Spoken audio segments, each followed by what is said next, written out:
Whether it be my story or my guest stories, we all share parts of the human experience.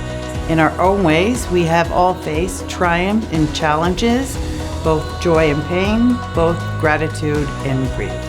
My life changed forever on October 11, 2019, the day I had a stroke. It had a ripple effect, not only for me, but also for those I cherish. Through grace, we are here today to pay it forward. It's my mission to focus on what brings us together and help people find their path through life stories.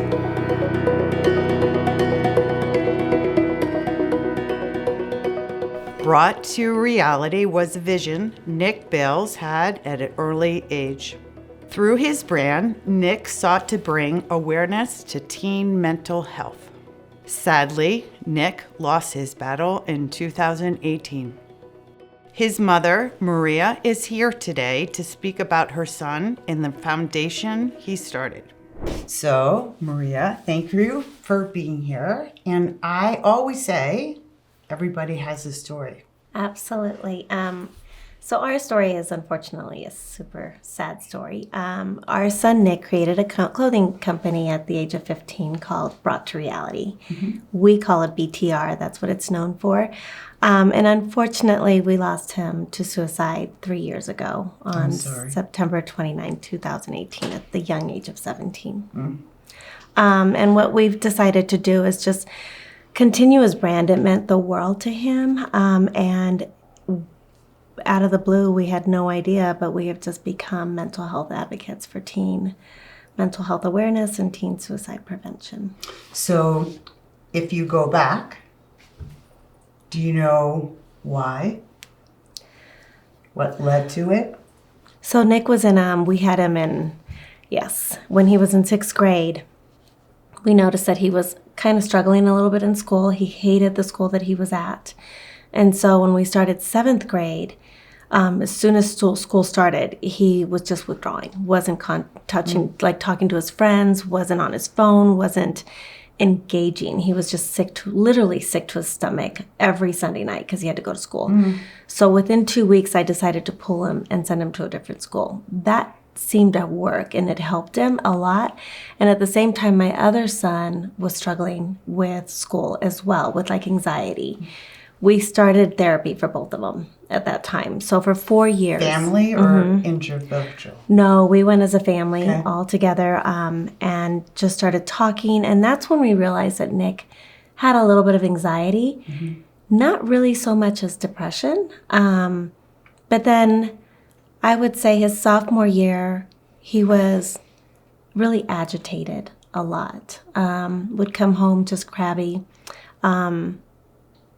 We were fighting a lot, didn't know what was happening. And then his therapist suggested maybe putting him on some medication. Mm. So we started a low dose of medication for him, and that seemed to even him out. He was doing great. He had a serious girlfriend for a little over a year. His senior year, everything seemed fine. Nick seemed like he was turning a corner. He seemed like he was doing so well. He would go to therapy. I would go with him. And he seemed like he was just on top of the world. He was looking forward to his company BTR, to graduating, to going to spring break.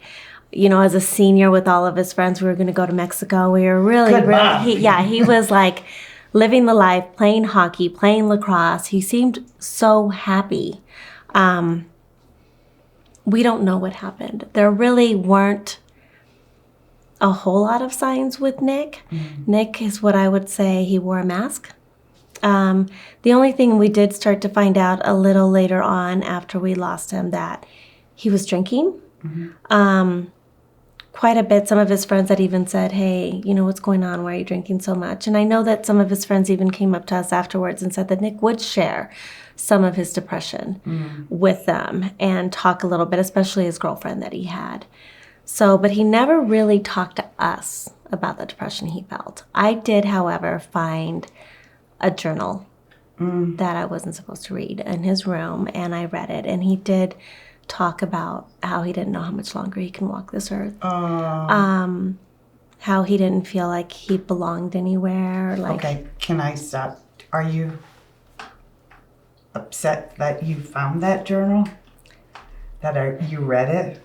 well, I found it before we lost him. I was very upset and shocked when I saw everything that was going on in there. And as soon as he came home from school, sat down with him and I was like, what is this? He's like, you're not supposed to read this. This is private. And then I said, honey, we don't do that in this family. And we talked, and he swore up and down that he would never take his life. And to go back a little bit, at the age of 9, Nick lost a very good friend, family friend, at the age of 13 to suicide. We chose as a family to not tell him how his friend died. We told him it was an accident. But down the road, a couple years later, he did find out that his friend did pass away by suicide. And I will tell you that I think that the trauma that caused Nick would dove him into depression even further, because he could never get over the fact that his friend had passed away, that his friend wasn't here. He always wanted to know why did he do this? And then he even wore a little cross of his friend with his ashes in it. And that summer before we lost Nick, he had lost that cross and he could not get over it. He was like, I need to find it. Checked with all the parents, everywhere I've been, searching for the cross, couldn't find it. That hit him pretty hard. And then he also had lost 3 friends to suicide in high school. In the same year? No, within 2 years prior to us losing him. Okay, so fast forward, you're carrying on his legacy. The first year for me is pretty much a blur. And it's been bittersweet because I know that BTR is saving kids' lives. And I know that kids feel really great when they wear their BTR. And BTR has become a movement. It's all about ending the stigma, raising awareness, helping kids find their voice, and getting the help that they need. Okay, so is Nick using his voice to help others? Absolutely. I mean, I feel like I'm Nick's vessel. And I feel like Nick took me a year and a half to realize this, but I realized that BTR is a gift. He left us a gift, a beautiful gift that is helping to save lives. And one day you woke up and said, Today, it's like I realized I've been getting all these messages from parents and kids saying what BTR means to them and how it's helping them move forward and get help, and that how sorry they are that we lost Nick. You can cry.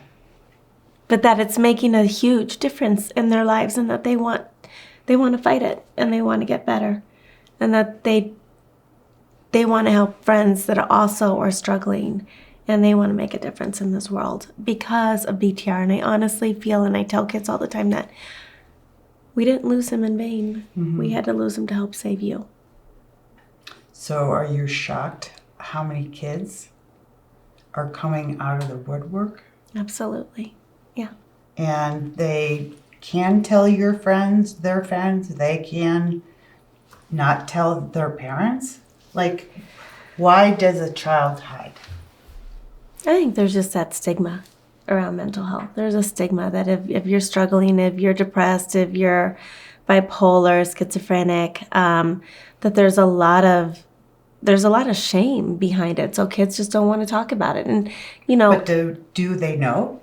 Do they know that some kids, I don't even think that they have any idea what's happening to them. I honestly, personally don't think that Nick, when he was a sophomore and he was so agitated all the time, I don't think he actually had any idea of what was happening or why he was feeling the way he was feeling. For example, this just made me think of a time that him and his brother got into a fight.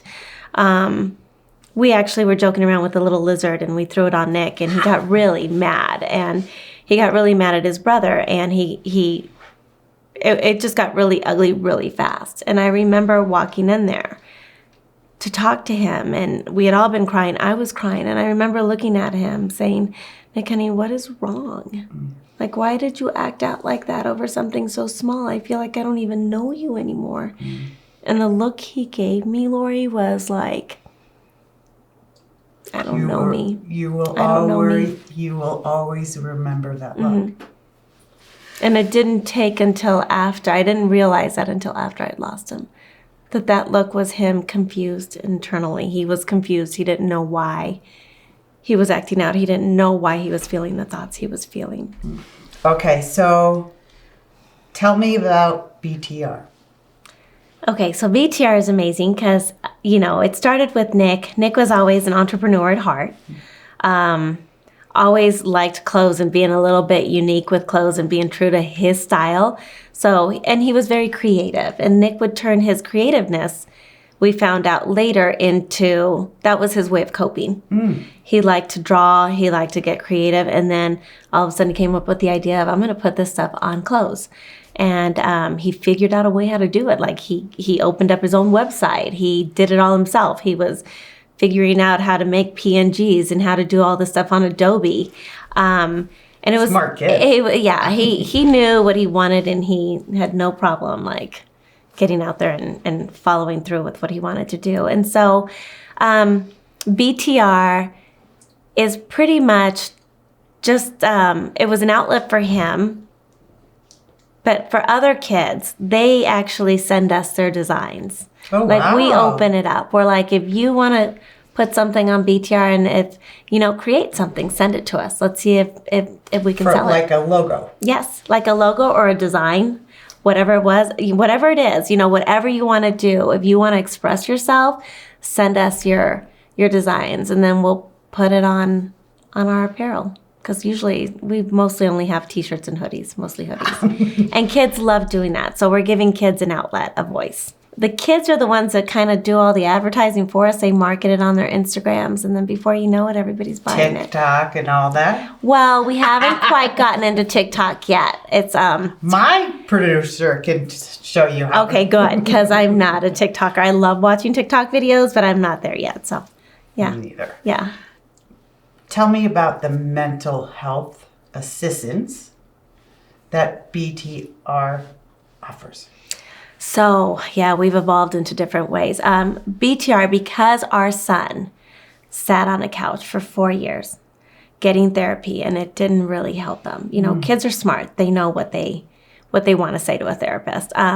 We have found afterwards that there's all kinds of other non-traditional therapies, and that's what BTR seeks out. We are trying to find like horse therapy, dog therapy, the arts, music therapy, culinary therapy. We are out there searching for those types of therapies, and that's just a really great way for a kid to go and get therapy without really realizing that they're getting therapy, and it just naturally comes out. Like if they're playing music or if they're with a horse, it's amazing how a horse can bring out their feelings and their thoughts and help them cope. So you keep saying a kid. So a kid has a parent that has to recognize that, or the kid goes themselves? A kid can always, actually there's a law that was passed in Colorado, and I think at the age of 13, you can seek therapy without the permission Really? of parents, yeah. Which I think it's actually a great law that was passed, because there's a lot of parents out there. Like we like to say, parents are the ones that perpetuate the stigma. Kids are the ones tearing it down. So if a kid knows he needs therapy, and let's say he's talking to his parents, and his parents are like, you don't need therapy, you're fine. You need to just brush it off, whatever you're going through. If a kid knows that he needs therapy, he should be able to go out there and get the help he needs. Do kids know that? Some do. Some do.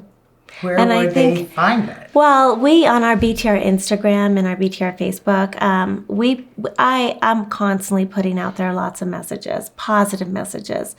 If you need help, reach out. Let us know. We'll help you find some non-traditional therapy. Also, another thing BTR is doing is we're paying for therapies for those that can't afford it. That's very generous. Because no kid should ever feel like they can't get the help because of finance. So how many children do you have now? We have a total of about 8 kids that are getting therapy. We also do every 2 weeks, we do a live Zoom call with our therapist. It's a group therapy that we do. It's called the BTR Lounge. And we have anywhere between 5 to 10 kids that join that every 2 weeks. And are you shocked by what you hear? Absolutely. I mean, kids love it. They love it. The hard part is getting kids to feel comfortable to jump on that call and do that BTR lounge. They're intimidated. They're not sure what to expect. It's hard, I think, when a kid especially is struggling with a mental illness, and this goes for an adult as well, there's so much shame and they don't feel like they're worth it. So they just don't open up and get the help that they need.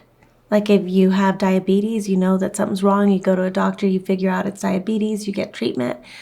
For some reason with mental health, there's just such a stigma around it, and people just will not break down and get the help that they need. So They struggle in silence. What do you perceive the future to look like? Oh my gosh, I'm hoping that within the next 5 to 10 years, that stigma is broken down by half and people are out there getting the help that they need. Do you think it's partly my personal belief? Phones, social media. Yeah. I think social media does play a huge role in it, but I also think social media is also very good because it's also, there's so many mental health awareness organizations out there that are helping to tear down the stigma. And the same message or? Same message. Talk. Get out there and talk about it. Open up. So when they talk about it, do they bring it back home? And does the parent understand? Sometimes no. Sometimes yes. And that's something that BTR, that's how the whole thing started for me, is when we lost Nick, I had so many people on my Facebook, just people trying to reach me. What's going on? What's happened? What is this? Like, how did this happen to Nick? Because he wore a mask. Nobody could tell that he was struggling. Not even we, his parents, knew how bad he was struggling. So it forced me one day. I just woke up and I just wrote this huge story on my Facebook telling parents, this is real. This is real. Mental health is real. So it took you that long for the courage to say, my son had a mental illness? No, from the get-go, we said it. From the very beginning, we said Nick struggled with anxiety and depression. We just never understood. We never knew how deep it ran. So how do you tell your child, right, if they're depressed or not? How can you tell? Flat out talk to them. Open up. Open up those lines of communications. Don't be afraid to ask your child if they are struggling with anxiety, with depression. Are they suicidal? Do not be afraid to use those words, because that's what a kid needs to hear. The more you open up with your child and you ask them these hard questions, it's going to be a burden lifted off of them. And they can say, yes, I'm struggling. I think I'm struggling. Wow. And then you open that dialogue up. But if your child can't talk to you, who can they talk to? You're their parent. You should always be able to talk to your kids. Open about anything and everything. I'm going to cry. And never judge. Never judge your kids. Always give them, validate them. That's the most important thing we can do when somebody's struggling, whether it's an adult or a child. If they are opening up and saying, I am struggling with depression, I'm struggling with anxiety, it's debilitating, I don't know what to do, this is how I feel like a loser. Validate them. Just listen to them. Don't try to fix them. Don't try to tell them how you feel. Just listen to them and validate them. Because as soon as you start talking about your own personal story, then you're dismissing them and you're not validating them. And what they need is validation that it's okay to feel this way. And the next step would be to go to doctor? The next step would be to, as soon as they start feeling comfortable, let them know that you love them, that it's okay that they feel this way, that they're not broken, that there is no judgment, and that together you're going to get through it together. And let's try to find the right therapist for you. Does the word therapy scare them? Yes.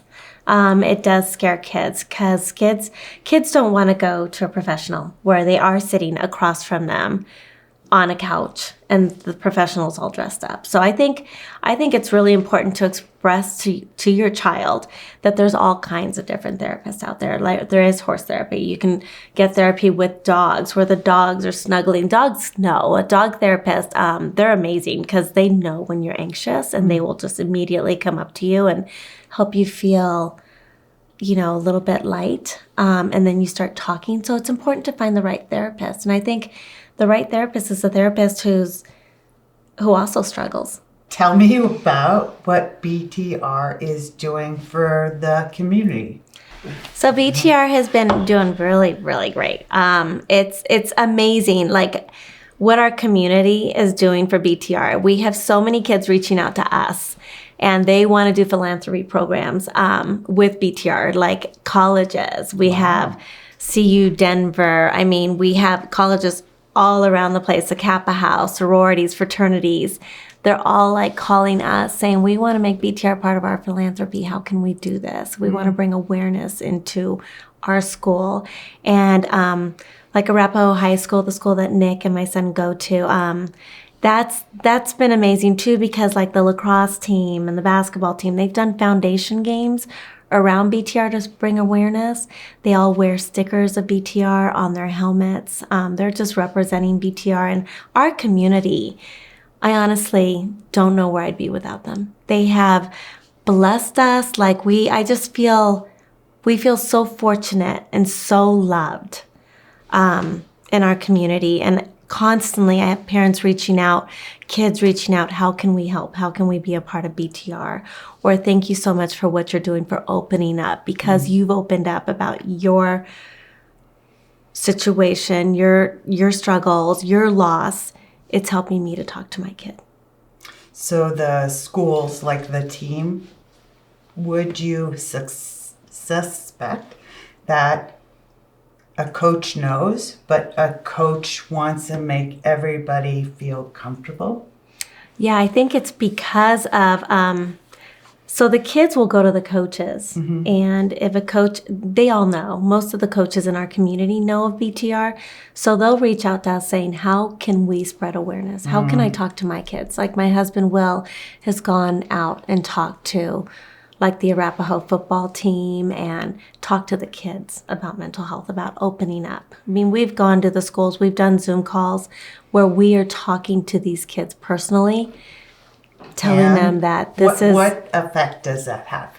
Oh, it's an amazing effect because so many of the kids they'll relate. They'll actually afterwards call us and DM us and say, thank you so much. Because of that conversation, I'm going to get help. Has to be. It's amazing. It's bittersweet because we didn't save our own child. It's bittersweet, but like I say, we honestly had to lose Nick to help save others. He's here. He's here. He is. Absolutely. So how do I and anybody watching help you? I donate, buy the brand, buy some hoodies, buy hoodies for your kids. Have them wear it, explain what it's for. Because what we like to say with BTR is that if you wear BTR, you either struggle with a mental illness, you know someone who does, or you want to help those that do. I've had many kids, especially up in college, where I've been told that when they see somebody wearing BTR, they feel like that's their automatic friend. Oh, that is very rewarding. Yeah, it's very rewarding. Just to think that is something that Nick created. And I always said that Nick planted the seeds with BTR, and it's growing. And we even had a girl who created a design for us. Her name was Ryan Hopp. She created this beautiful design of the BTR logo as a stem growing out of the ground into a beautiful, bright sunflower. And it's been one of our biggest sellers, but unfortunately we lost her to suicide. She struggled, and BTR meant the world to her. And when she gave me that design, it was just exactly how my heart feels that BTR is. It's something that Nick planted the seeds, and we're watching it grow. And here she gave me the most beautiful design that is up in a mural right now off of Broadway. I have no words for that, because a week later I received her hoodie that I was going to give it to her. And we lost her. So we still have work to do to save lives and to get these kids to know that no matter what they're going through, they can get the help, they can learn how to cope, and they can be very successful in life. Do you kind of sort of think that you're helping other psychiatrists? Do you go to a psychiatrist? By sharing these other alternatives. Yes, I think we're helping the non-traditional therapists that are out there. We support them. We're trying to get their name out there because a lot of people don't know about it. A lot of people don't know that there isn't other forms of therapy except for couch therapy. They just don't realize that. So that's something that we didn't know about either. And that is why for us, it's a big deal to get those non-traditional therapies out there in the public eye so that kids can try different therapies. Even for adults, they can try different forms of therapy. And would you suggest a parent and a child go together? Absolutely. Absolutely. Always. I think they should go together and separately. It depends on the family dynamics, of course. Unfortunately, there's a lot of kids out there that don't have that good support system at home. So they need to go and search for a coach, a counselor at school, a friend's parent, anybody that they can trust. That word search, right? Mm-hmm. The onus is on them. Yes. And they're already handicapped. They're already handicapped. Yeah. And that's why BTR, every single day I'm spreading messages out there. Every single day I post about, how you can try to find help, how you can reach out, how to build your own support group, even if it's talking to a friend. Another thing BTR does is we try to educate those that don't struggle. That's a big deal to me because I don't struggle with a mental illness, but my family members do. And so, unfortunately, it took me losing Nick to understand that this is a real disease and this is real and that it's debilitating to the mind, that person can't just think to themselves, oh my gosh, I'm going to have a better day tomorrow because their brain is not working right. Their brain is telling them the opposite. It's telling them that they're worthless, that they're burdened, that they have no purpose in life. And so what I'm trying to educate to those that don't struggle, especially to kids, how do you talk to your friends? If a friend tells you that they're feeling sad, if a friend is acting out, if a friend seems to be drinking a lot, if a friend is secluding themselves, reach out to them. Ask them, how are you doing? Are you struggling with depression? Are you feeling anxious? Use those words. Do you think of suicide? And if they say yes, then reach out to your own parent and let them know that your friend is struggling. How can you guys work together to support this person? Or reach out to us, and we will try to find you the tools to get the help that they need. What a learning lesson you have had. And where is this road leading to? Saving lives. In 5 years, BTR will be what? There was a time where I used to want BTR for Brought to Reality to grow and just be everywhere and be this huge clothing brand. But honestly, right now, all I want BTR to do is just to save lives. Doesn't matter how big it gets, but if we can save a life on a daily basis, if we can make a kid realize that they can get the help that they need and not have to feel this sadness, this hollow, this darkness, this need that they don't mean anything, if we can help them feel a purpose, feel loved, feel that they matter, that's all I want. I just want it to be day to day. And all I want is for somebody, just one person, to hear you speak, and one person will help another. Thank you. I hope so. Thank you for being here and sharing this story. Thank you for giving us the opportunity. I appreciate it. Do you have a story to share? I'd love to hear from you.